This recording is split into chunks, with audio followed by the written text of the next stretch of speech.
नमस्कार। आज हम संतोष की रिपोर्ट में बात एसआईआर की कर रहे हैं। जी हाँ, उस एसआईआर गहन मतदाता पुनरीक्षण के जिसका रिपोर्ट कह सकते हैं कि सार्वजनिक कर दिया गया। सार्वजनिक मतलब मतदाता सूची को पब्लिश कर दिया गया है और उस मतदाता सूची में बिहार के लगभग 65,63,हजार मतदाताओं को का नाम हटा दिया गया और उस सूची के साथ आज से अब आप दावा भी कर सकते हैं, आज से 1 सितंबर तक। लेकिन सूची प्रकाशित होने मतलब मतदाता सूची का प्रकाशन होने के बाद मतलब जो जिन लोगों का नाम हटाया गया है उसके बाद जो सूची प्रकाशित किया गया है, उस सूची के सामने आने के बाद जो भी सलाहकार थे कि इससे जो है महागठबंधन को और खास करके मुसलमानों का जो वोट है उसको हम लोग इसी के सहारे ठिकाने लगा देंगे, इस तरीके की सलाह देने वाली पूरी टीम सख्ती में है। और सख्ती में ही नहीं है, बीजेपी के विधायक जो है सो बाल खुजला रहे हैं, जदयू के विधायक जो है सो कसम कसम है कि क्या हो गया, क्योंकि जो रिपोर्ट सामने आई है सबसे ज़्यादा वोटर हटाए गए हैं तो वो है पटना जिला। और पटना जिला में आपको 3,95,500 वोटर को हटाया गया, आप समझ जाइए। और पटना जिला का अगर ये देखिए आप तो 14 गो सीट है यहाँ पर। अभी फिलहाल एनडीए के कब्जे में 5 और महागठबंधन के कब्जे में 9 सीट है। ये जो लगभग 4,03,95,500 वोटर जो हटाए गए हैं वो उन्हीं इलाकों में मैक्सिमम हटाए गए हैं जिन इलाकों में बीजेपी के विधायक है, मतलब शहरी क्षेत्र में सबसे ज्यादा वोटर हटाए गए। अब आप समझ जाइए, स्वाभाविक तौर पर शहरी क्षेत्र में वोटर है क्या? कभी पटना में 40% से ज्यादा पोल हुआ है क्या? कभी नहीं हुआ है। जो रहता है वो भी वोट नहीं गिराता है। यहाँ फंस गए हैं और कहीं कुछ बीजेपी के प्रभाव वाले इलाके में कुछ खेला होता था, अब वो भी नहीं होगा, वोटर लिस्ट में नाम ही नहीं है, तो फिर क्या होगा? बीजेपी के वर्तमान विधायक हैं शहरी क्षेत्र से, दीघा से लेके चौरसिया जी से लेके अरुण कुमार तक, नितिन नवीन तक, सब लोग परेशान हैं कि क्या हो गया ये सामने। इसकी अब लोग बैठ के समीक्षा कर रहे हैं कैसे वो वोटर जुड़े, इसको लेकर कवायद शुरू हो गई है। सारे बीजेपी के बड़े बड़े नेता इस पर दिमाग लगाना शुरू किए कि ये क्या हो गया। चले थे मुसलमान को हटाने के लिए, चले थे यादव का वोट कम करने के लिए, यहाँ तो दूसरे रिजल्ट आ गया। तो यहाँ ये स्थिति है। और दूसरा सबसे ज़्यादा जहाँ पर वोट कटा वो है मधुबनी जिला। मधुबनी जिला में आपको 3,52,545 मतदाता का जो है सो आपका उसका नाम कटा हुआ। और बात अगर मधुबनी की करिए तो 10 सीट है। अभी एनडीए के कब्जा में 8 सीट है। अभी एनडीए के कब्जा में 8 सीट है, 2 सीट महागठबंधन का है। और लगभग 3.5 लाख वोटर का नाम कट गया। और इस नाम कटने वाले में महिलाओं की संख्या, अति पिछड़ा वोटर की संख्या और सवर्णों की संख्या सबसे ज़्यादा है। मुसलमान की संख्या नदारत के कम है उसकी तुलना में। तो आप समझ जाइए, जहाँ 8 सीट है, 10 में 8 सीट, वहाँ ये स्थिति हो गई है कि 3.5 लाख वोटर कट गया। मतलब अब समझ जाइए कि 30,000 से अधिक हर कंस्टिट्यूंसी में वोटर कटा है। अब उसका क्या प्रभाव पड़ेगा रिजल्ट में, अब सोच लीजिए। सारे मधुबनी के विधायक जो सो परेशान है कि ये क्या हो गया। हर एक का बूथ पर लोग देख रहे हैं कि किस तरीके के लोगों का वोट कटा है, कैसे कटा, क्या सच्चाई है। क्योंकि मधुबनी जिला में अगर बाहर काम करने वाले लोगों की संख्या कहें तो सबसे ज़्यादा ब्राह्मण बाहर है, अति पिछड़ा बाहर है, मुसलमानों की संख्या बहुत नगण्य है जो बाहर है।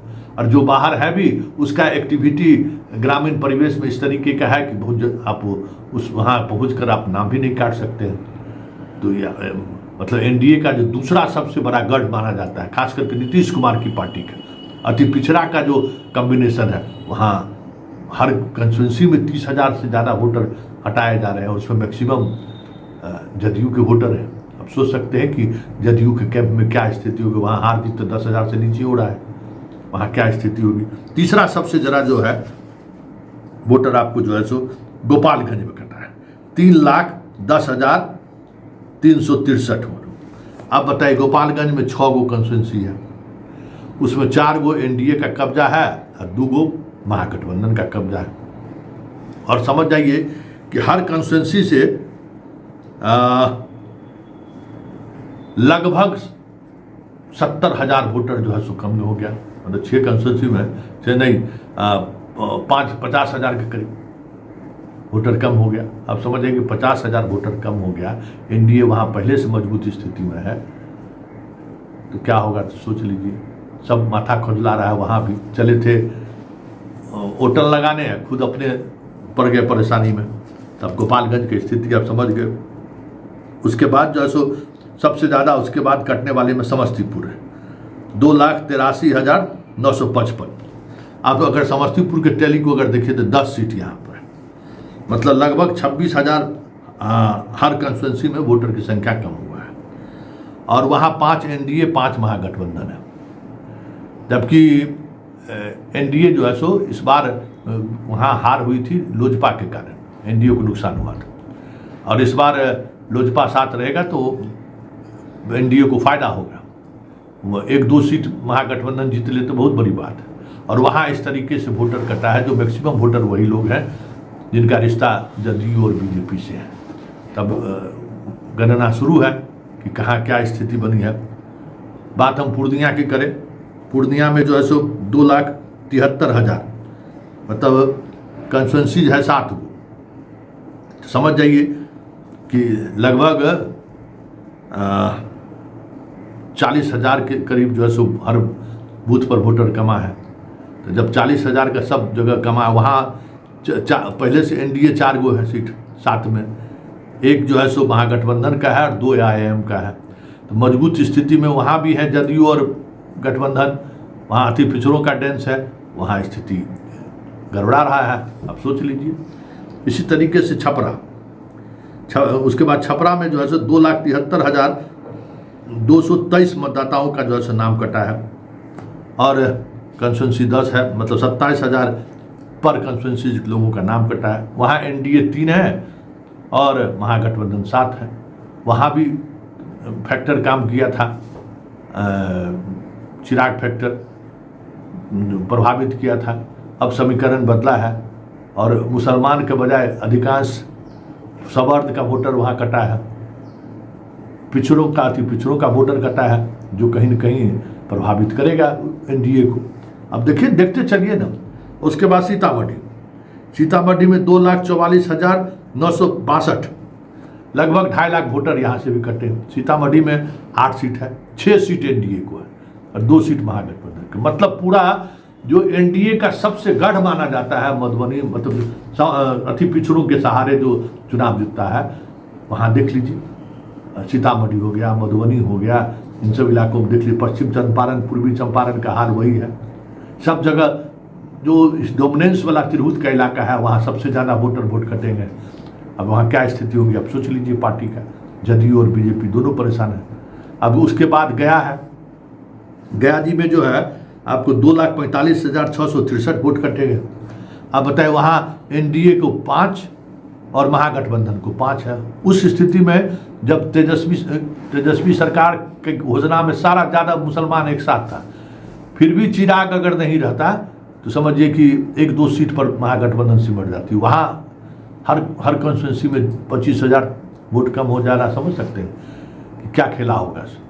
इसी तरीके से भागलपुर में जो है सो आपको 2,44,612 मतदाताओं का नाम कटा है और वहाँ 7 सीट है, उसमें 5 एनडीए है और 2 महागठबंधन। मतलब जितना एनडीए डोमिनेंस का कंस्टिट्यूंसी है, टॉप 10 में जिनको सबसे ज़्यादा वोटर घटे हैं वो वही कंस्टिट्यूंसी है। सिर्फ छपरा को छोड़ दीजिए और पटना को छोड़ दीजिए तो बाकी तो सब वही है। सारी जगह पर एनडीए क्लीन स्वीप करने वाला सीट है, जहाँ से वो एनडीए लगातार चुनाव जीतता रहा। अब देखिए, अब गया जी के वैशाली देख लीजिए। गया का हम आपको दिखाई दिए हैं। अब वैशाली में 2,25,953 मतदाताओं का नाम कटा है। अब सोच लीजिए, वहाँ एनडीए 4 है, महागठबंधन 4 है। तो यहाँ भी एनडीए को नुकसान चिराग फैक्टर की वजह से हुआ था, नहीं तो यहाँ नुकसान होता नहीं। तो ये समीकरण है। और बात अगर हम मुसलमान वोटर की करें, जहाँ सबसे ज़्यादा कहा गया विदेशी वोटर आया, क्या हुआ, सब सुनवे किए ना। भाई मुसलमान वोटर का मतलब मान लीजिए कि किशनगंज, अररिया, पूर्णिया, कटिहार, यही 4 है अपने यहाँ जहाँ मुसलमानों की संख्या अन्य जगहों से बहुत ज़्यादा है। इस चारों कंस्टिट्यूंसी में 24 को सीट है विधानसभा का। और 2020 का अगर हम चुनाव की बात करें तो किशनगंज में 4 सीट है, वो दोनों सीट, 2 एगो महागठबंधन का, 2 ओबीसी पार्टी जीता है। अररिया की बात करिए 6 सीट है, 4 एनडीए जीता है, 1 महागठबंधन, 1 ओबीसी। मतलब अररिया जैसे जगह पर एनडीए जबरदस्त बढ़त बनाता है, लगातार ये ट्रेंड रहा है। कटिहार में 7 को सीट है, 4 एनडीए, 3 महागठबंधन। और आपको ये स्थिति है। और पूर्णिया में आप देख ही लिए कि क्या, मतलब जो मुसलमान डोमिनेंस का इलाका होने के बावजूद भी एनडीए यहाँ बढ़त बनाए हुए है। और जिसको लेकर बड़ी बड़ी बातें हुई थी कि यहाँ जो सो क्या कहते हैं, पूरा मुसलमानों को हटाने के लिए।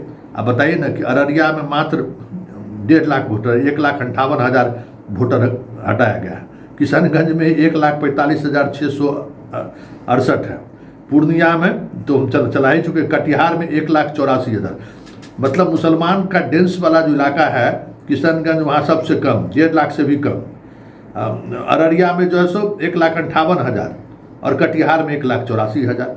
तो वो जो नैरेटिव बनाने की कोशिश हो रही थी वो तो साफ नहीं दिखा कि विदेशी वोटर कहाँ है, कौन है, पता नहीं कौन बांग्लादेशी क्या है।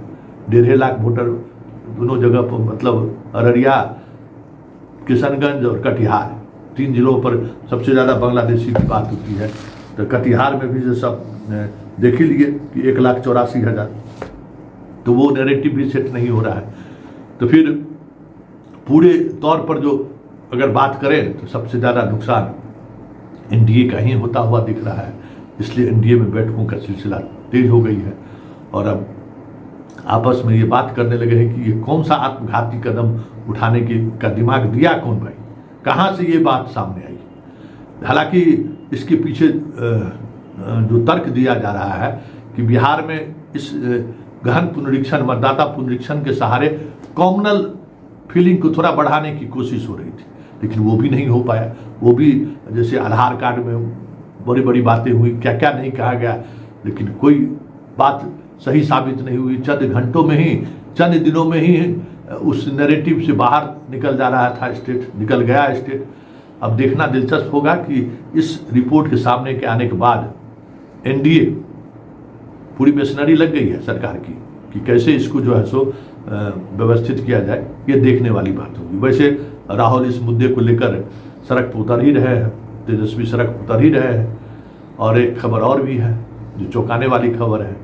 ये जो लगभग 64 लाख से अधिक वोटर का जो नाम कटा है, उसमें जो मृत वोटर है उस पर सबकी नज़र है।